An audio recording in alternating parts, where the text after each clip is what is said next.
What is up? We're back with a new episode of Movie News. And this time we're doing a special episode. It's one subject only. We're talking about HBO Max moving all of its films to, HBO and Warner Brothers moving all their films to HBO Max for the year 2021. Um, Nick, before I get into my rant about this, what are your thoughts on hearing about this? You know, it feels like the ultimate like mid-season finale to like this terrible like TV season we've been having because like since we've started this podcast, we've been every other movie news episode has been this got moved, this got moved, this got moved, and eventually like it kind of hit its first peak with Wonder Woman going to Max. So um I don't know, like it's like one of those like I feel like after thinking about it, it's like it was one of those like conclusions that we didn't want to acknowledge, but like was getting like more and more like real by the day. To put the whole like this is unprecedented. This is like a game. I've been telling everyone this is a game changer. This is like there's like even though they say it's for a year, like there will be no going back from how like however this goes. Like unless it's like they're putting their entire movie slate on like available for streaming. They're also putting on theaters, but like we have no idea what COVID would look like in the next few months. So for all intents and purposes, this is going to be on streaming. It's mostly going to be viewed through streaming, and this is going to just change everything about like business wise, like watching wise. This is this a lot of articles I've been reading have like said this is could be the final nail for movie theaters as a whole. I know I was reading up. I don't have the exact statistics, but I know like AMC stock like dropped drastically after this announcement. So that alone, like AMC stock was already relatively low to my understanding just because of 2020. But the fact then like they were like, oh well, you thought this year was bad. You wait till next year. So like we're already seeing economic repercussions of this, and God, I don't. On one hand, this lines up with what we've been saying in regards to theaters. Just it's they're gonna have to like it's not gonna be the same for them at all, or at least it won't be for a while.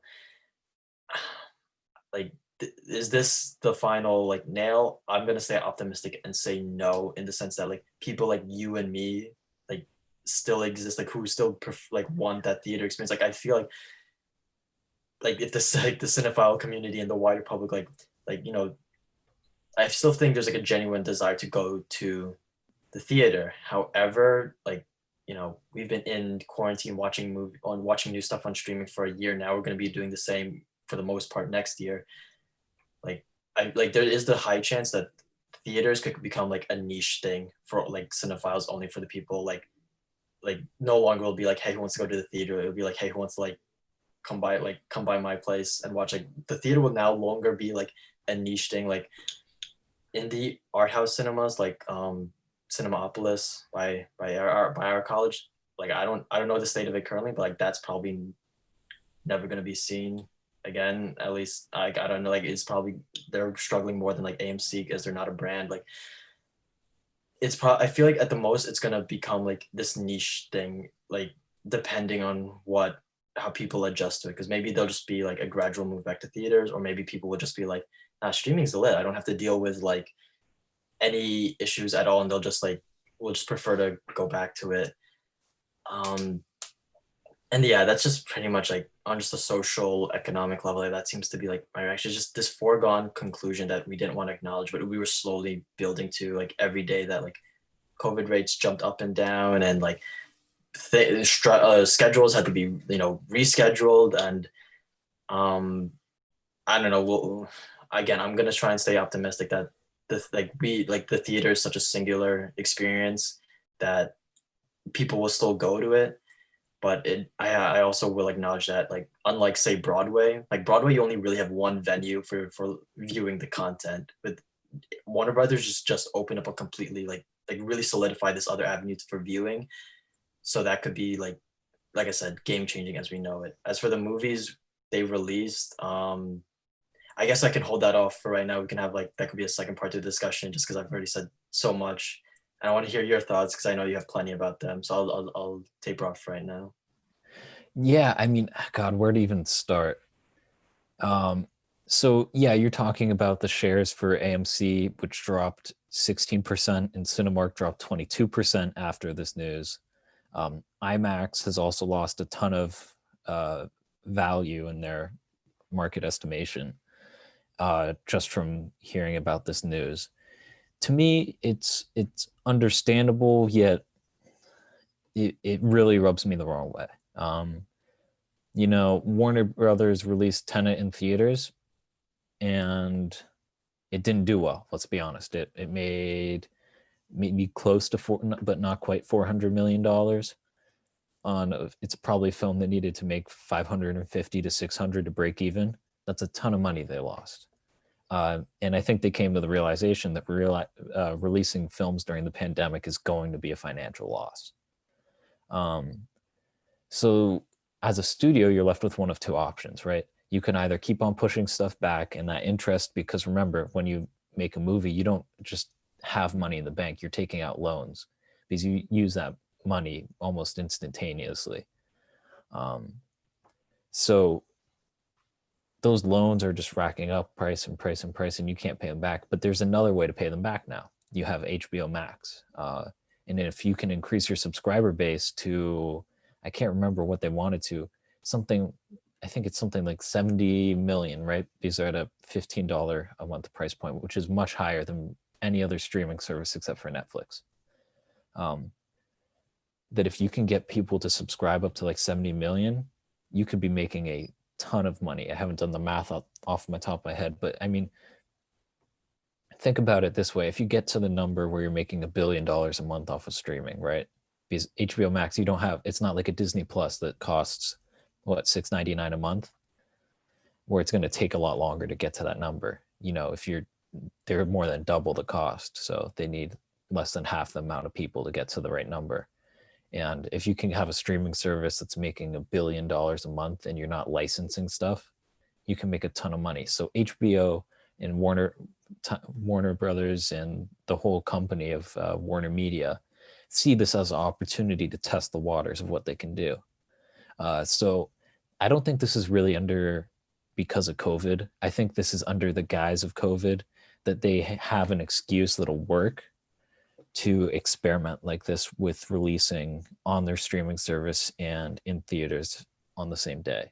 Now, what I hope is happening is that the theaters are getting, if they even accept this, which is a whole debate of itself, whether they should allow this to happen or not. They should be getting a massive cut of the percentage. I mean, I'm talking normally, like if it's generous, they get close to like 40%, 30% of the ticket revenue. They should be getting like 70 to 80% if this is the case, at least. Because I mean, it's crazy. They're trying to run, they're not trying to, but they are going to run movie theaters out of business at this time period. Because you have to bring consumer confidence back to going to movie theaters, that it's safe, that it's an experience, right? And it's also a habit. People have to have a habit of going to the movie theaters, and people for, I mean, almost a century have had the habit of going to the movie theater on a night out. Now, there may still be people like that, but when those people can also, just go on HBO now, and HBO's telling you, well, we don't know if you're going to go out there, so we're going to bring it to your home too. You're going to get less people that go out there. They're going to be people who don't want to have to pay for the popcorn now because they can go see it right away anyways. It's really frustrating to me. I understand it. If they had been rolling this out and they had said that, like, for this part of 2020, right, or 2021, where we think that theaters aren't going to be able to have the capacity needed to make money off of our films, we're going to put them on HBO Max. Understandable. But based on the way this country's going, we think we can have a large portion of the population vaccinated by summer of 2021. We could be back to doing regular stuff by fall 2021. And what doesn't make sense to me is you have billion-dollar properties that you're just putting on HBO Max with no way you're making a profit.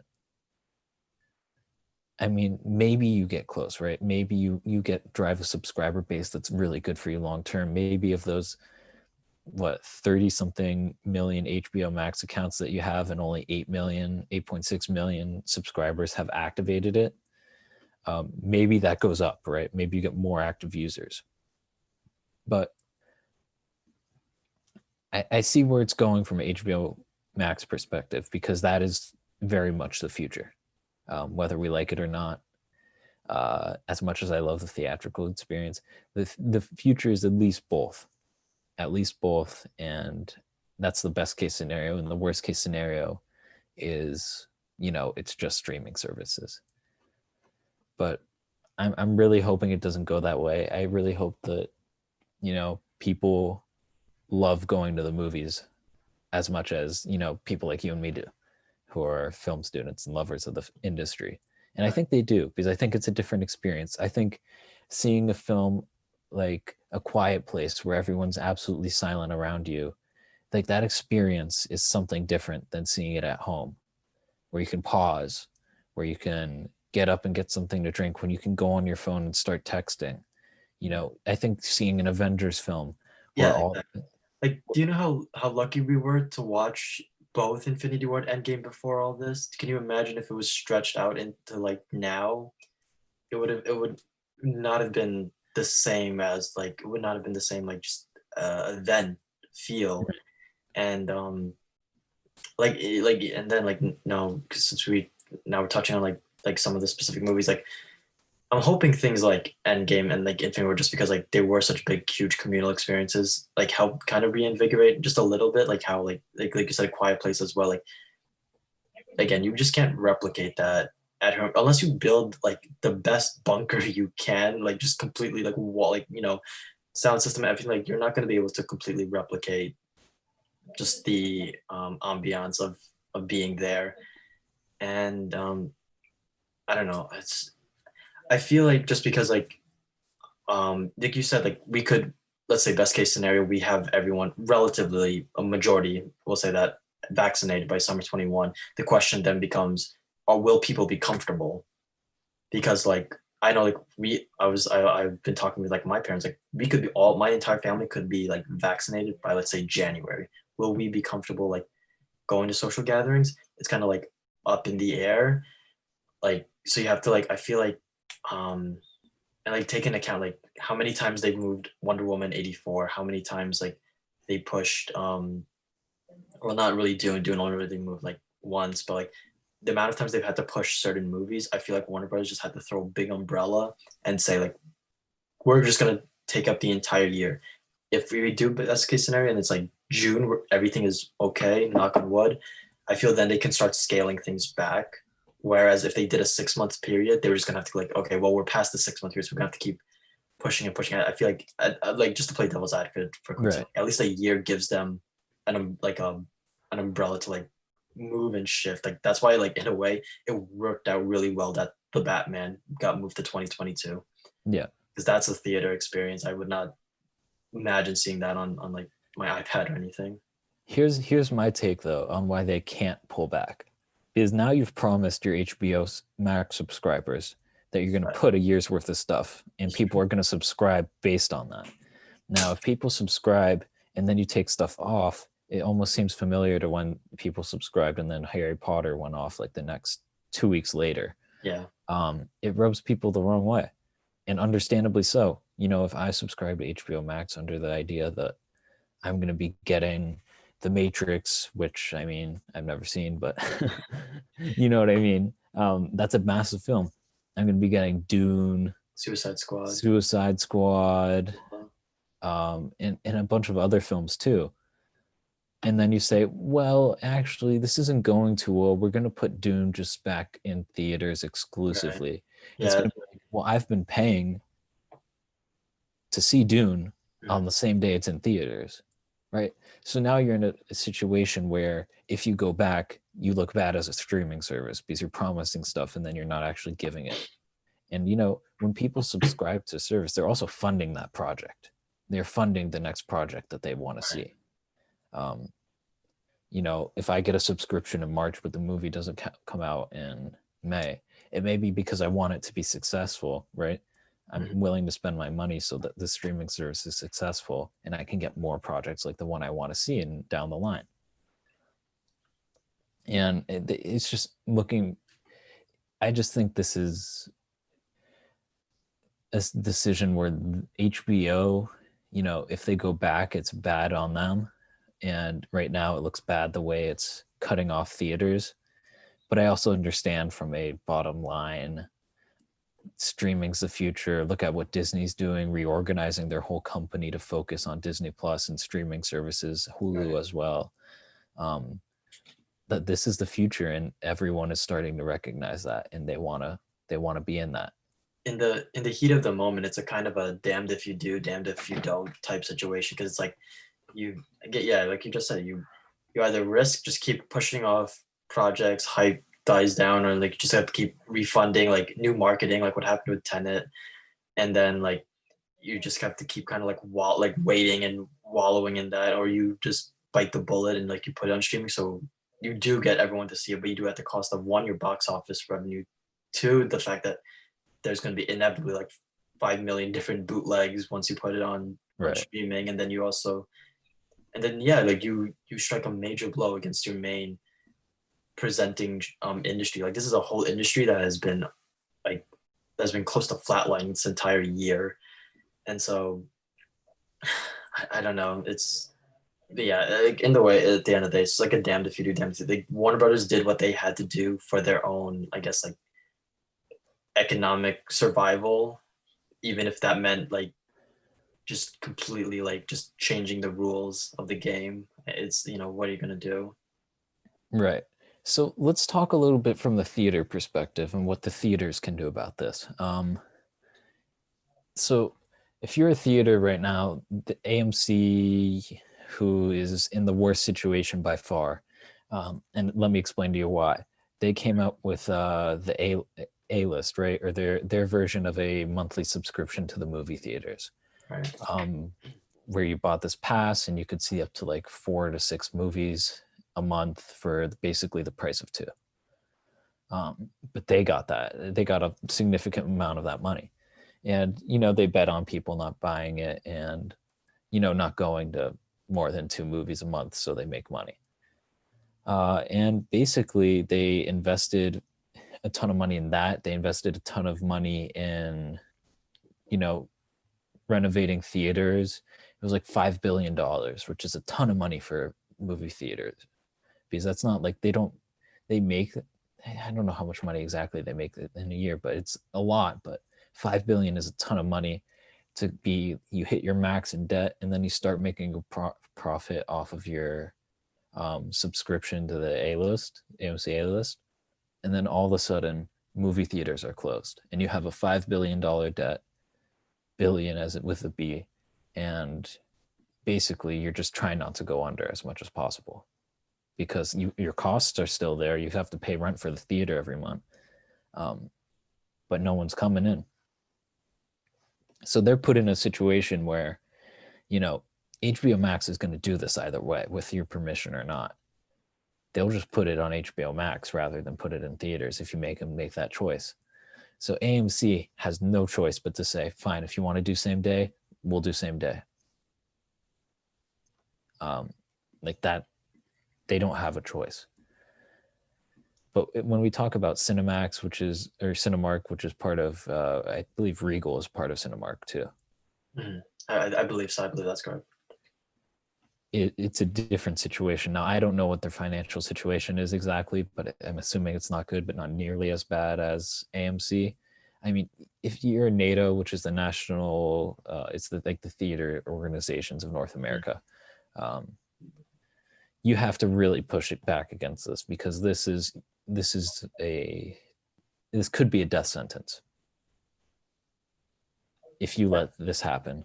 Right. I mean, I would, if there's any way that you can push back financially and say, no, we're not going to show your films in theaters at all if you do this.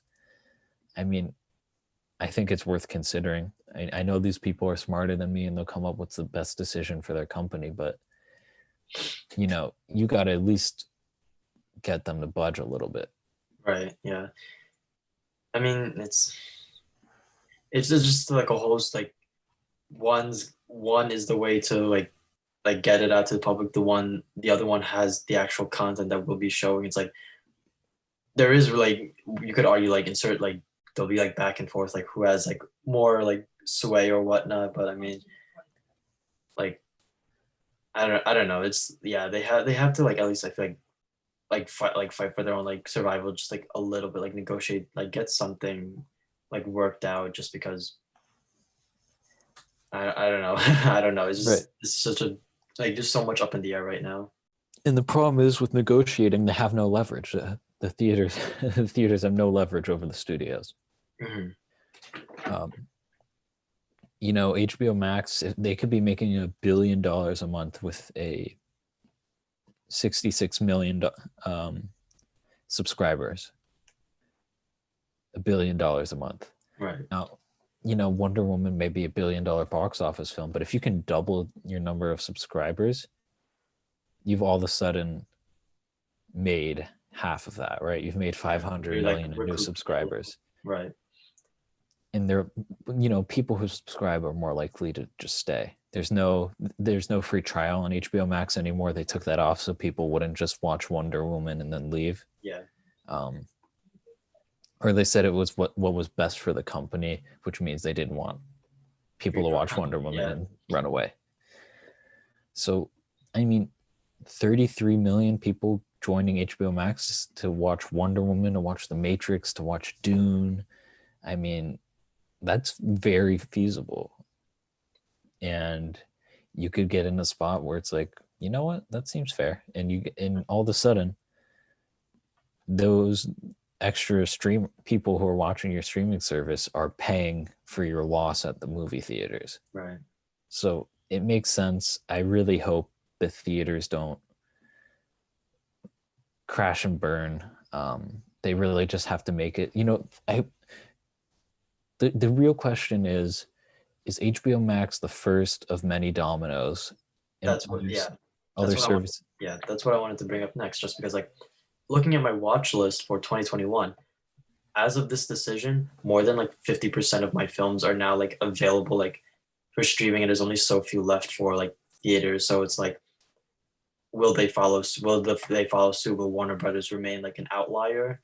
Like, um, I don't know. Like we've been like dancing around Disney Plus and Black Widow for a while now. It's like Warner Brothers not only just threw up their big musical In the Heights on there, but they also threw up Dune and Suicide Squad, which is like their biggest action, like scaled films of the year. Like they threw that up no problems. And now it's like, will Disney follow suit? Will they resist? Will they like who knows at this moment? Like even like Sony, I feel like it's just started shoving out like Ghostbusters Afterlife or what like onto like video on demand just because like they're seeing Warner Brothers boldly put out their entire year slate. Then they're like, you know, we're gonna have to do we might have to follow as well to keep up, or like, you know, maybe Warner Brothers this won't be as like big as anticipated, so we'll just like I don't know balance out. I feel like in the next like 3 months or so, it's December now. The next 3 months will definitely tell us like how much, because I feel like no one was expecting this this type of decision on this type of scale. I feel so. I feel like the next 3 months, if Disney Plus or Sony or whoever just starts to like make decisions, it will happen. Like we'll be seeing that soon. Those ripples, if there are any. Right. So the interesting thing is noting Sony. Sony does not have its own streaming service, right? So that Correct. makes it video on demand, which from what I've read has not been very successful.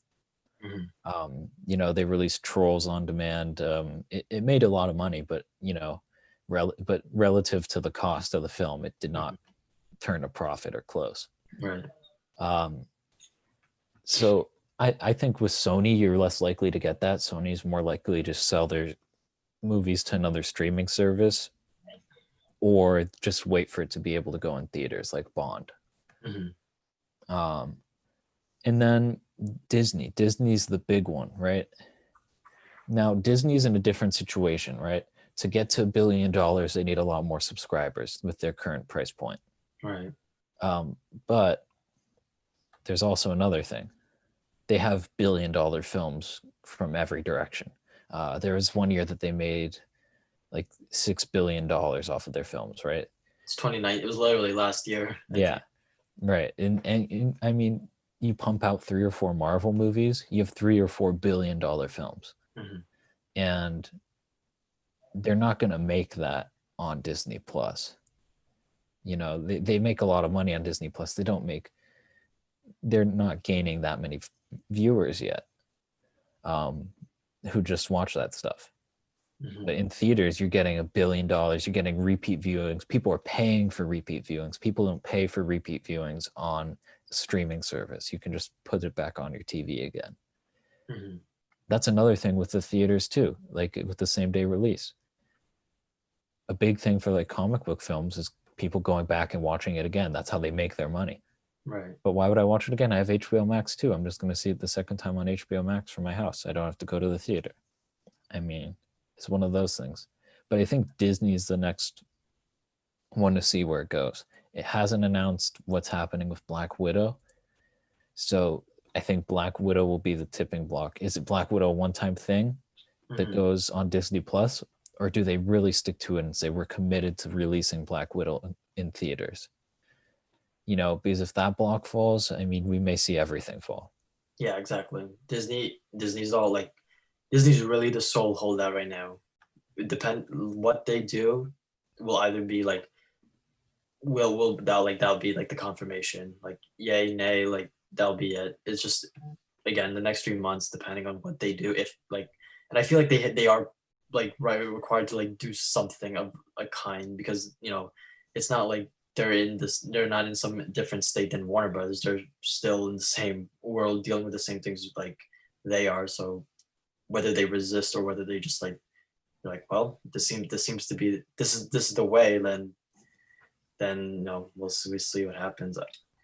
I mean, I'm just trying to think, like, what is the best possible scenario, as unlikely as it is that this goes, as this is that this happens, Warner Brothers goes back to theaters, and theaters just manage to hang on just enough that they're able to go on, but obviously it won't go that way. Something is going to give, and I don't know. It's like, again, like, even they say it's for a year, but what there's like, even if they go back to theaters in 2022, like nothing's coming back from this. Like, this is a pure, like, this is a midpoint in a story right here. Everything's changing after this. There's no going back. People are like taking notice. Right. There's just so much. There's so much at stake here in the industry. Sorry for being such a doom and gloom episode, but I mean, it is what it is. Right. Um, but I think that wraps us talking about how. Well, wait, I just want to Oh yeah, go ahead.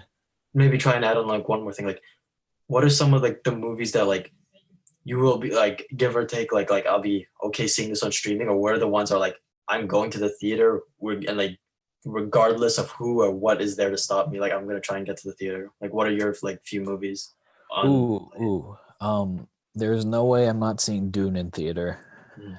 Obviously, by then I think COVID will be, hopefully, knock on wood as I say that, a thing of the past. Hopefully, or not a thing of the past, but Yeah, I be got you. able to cope with it with vaccines and stuff like that. But Dune is the one that I need to see in theaters. I would love to see everything else in theaters, but with COVID, I don't know, and the rising numbers right now, I don't know Yeah. how comfortable I am. Mhm. My theater, I don't believe, is open where I am, so I can't see Wonder Woman in person. Mhm. So I am most likely going to see it on TV, Okay. which is gonna Yeah. stink. I mean, Right. even I have a pretty good home television system, Mhm. but it's not close to being a theater, not Mhm. even I got you. close. Uh, the Suicide Squad, I'd love to see that. The Matrix, because by the time the Matrix comes out, I swear I will have seen all the other I hope ones. so. I'm holding you to that. I swear to God, I've been saying this for like 6 months that I'll see the Matrix tomorrow, and I haven't seen it yet, but it'll happen. Um, Gosh, I'm trying to think. In the Heights, I really wanted to see in theaters. Uh, That's the big one for me, because I'm like, it's a musical. There's like only so much, like, such a big, like, you need the best sound system. You need like people who are like vibing with the music. Like that's a big one for me. And Dune and Squad, as you said. I'm trying to think what else is coming out on Max, because there's Godzilla. Godzilla. Oh my God, that's a must on theaters. Mhm. I mean, that's the only reason Godzilla King of the Monsters was bearable, because seeing Godzilla On like the biggest on the screen. biggest screen was just the scale and the epicness of that alone is pretty sick. I mean, that movie in, uh, you know, at home is not the same movie at all. Right. It's not an experience without that movie's an experience movie. It's not like a story movie or you go. It's a popcorn movie. Yeah. You go there just for the action, just for the Yeah, thrills. Gosh. I will say for the top three, Dune, Squad, and The Heights. Like those are like non-negotiable for me. Unless like God forbid, like things go like terribly wrong and we're like it's like an absolute like no go like on theaters, then like I will no safely of course and responsibly, and again hopefully the rates are down, but like I will, those are the three non-negotiable for me that I would like I need to see those in theaters. It's just the way it's just like the way that those stories are, like those need the pure theater experience. yeah, 100%. And I mean, there's not a film I'm rooting for more than I'm rooting for Dune. Mm-hmm. Gotcha. But with that, that wraps up this episode of Movie News, which has been focused on HBO Max and the consequences of their decision, which are massive. Mm-hmm. But we'll be coming out with another episode tomorrow that will be a little bit lighter. We'll talk about some comic book news, maybe some stuff about Hawkeye. So don't forget to check out the video and like and subscribe. We'll see you next time. Peace out.